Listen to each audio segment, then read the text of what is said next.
Questions? Is there anyone who wishes to move to strike the last word? Gentleman from Texas is recognized for 5 minutes. Thank you, Mr. Chairman, and thank you, Mr. Byer, for your leadership on this issue. Improving the quality of health care and lowering costs ought to be something we can all agree on. The Patient-Centered Outcomes Research Institute has made some progress in improving the quality of care by funding research that helps patients make the best decisions about their health.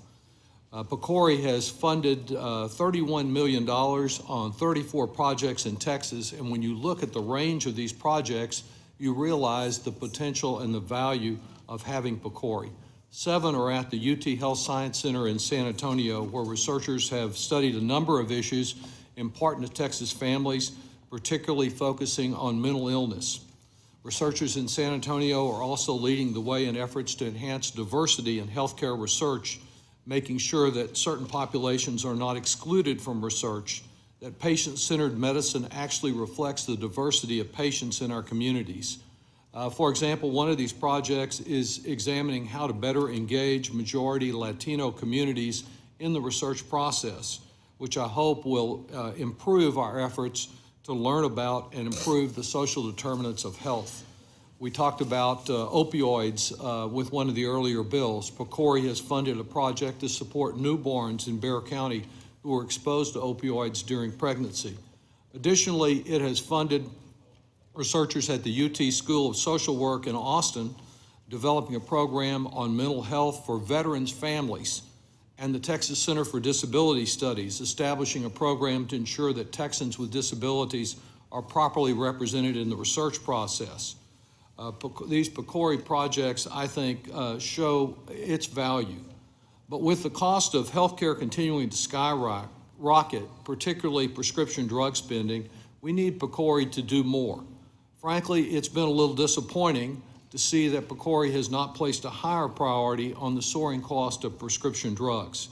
With prices going up by such incredible amounts, with cost having become so unmanageable that 1 in 4 people with diabetes are forced to ration insulin because of the price, we need PCORI to step in.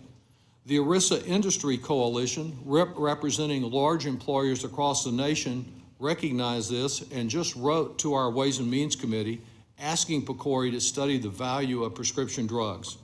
Employers know that the better information they have about the cost and the true value of drugs, their effectiveness, can help them to ensure that they are getting the best deal for their employees, for their patients, while protecting access to essential medications and promoting research for new innovative cures.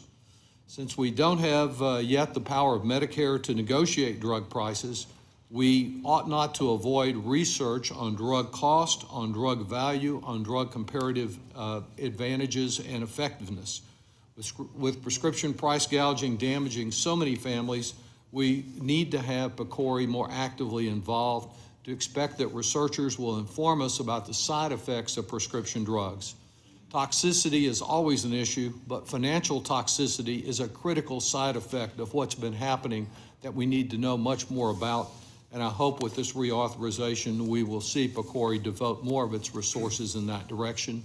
I yield back. Thank the gentleman. Is there any other member who wishes